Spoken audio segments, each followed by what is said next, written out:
Now, I suppose let's start with kind of a top line question here, which is talk about this ISIS connected or the possible links of the smuggling network to ISIS.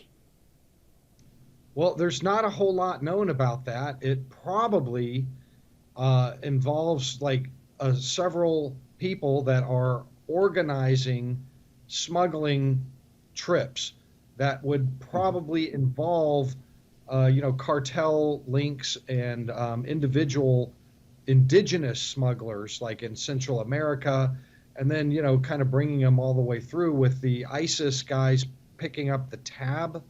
It's probably something like that, but they're not really telling the public much about the ISIS link at all. I'm going to guess that's secret squirrel CIA stuff still.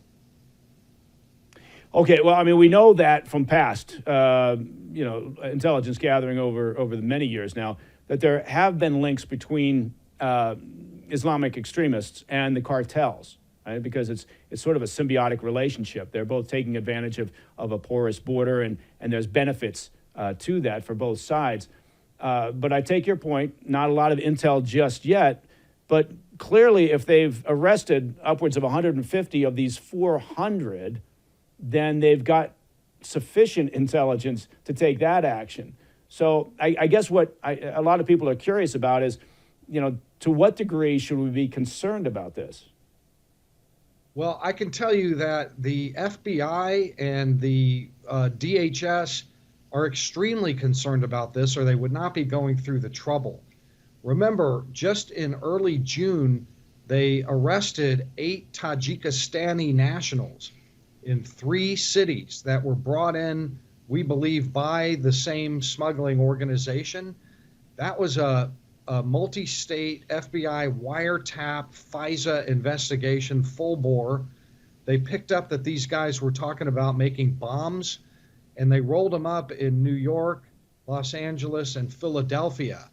And they are probably looking to arrest some more. So they clearly think that some number of the 400 that were brought in by that group might be true blue operatives.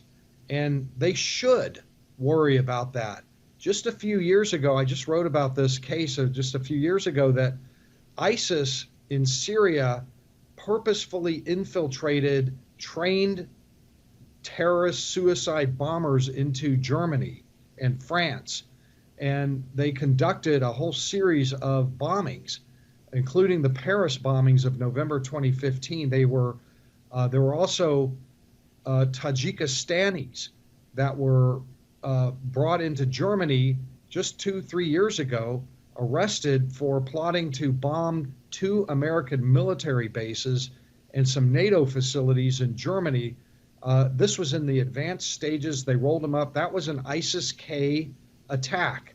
They were in contact with senior ISIS-K people. Tajiks run ISIS-K. More than half of ISIS-K consists of Tajikistanis. We've had at least 2,500 Tajikistanis enter the United States over the southern border. Clearly, some of them were brought in by this group, whoever they are, that seem to be ISIS-K. So that's where the FBI's head is at right now. And the arrests and this news from NBC also should remind us that Christopher Wray, the FBI director, has been shouting from the rooftops, there is an ISIS smuggling organization out there that we're very worried about connected to the border. So this operation, he said that in congressional testimony at least twice. So this operation of tracking down the 400 has probably been going on for at least a year, months and months, where they're tracking them down one by one to make sure that they're not terrorists. And if they can't be sure, I'm hoping that they're deporting them and not just simply releasing them.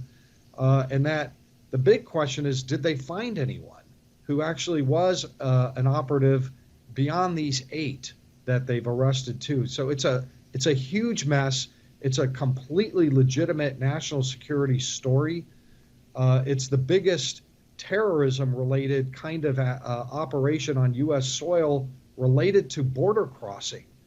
that I've ever seen, and I wrote the book on this.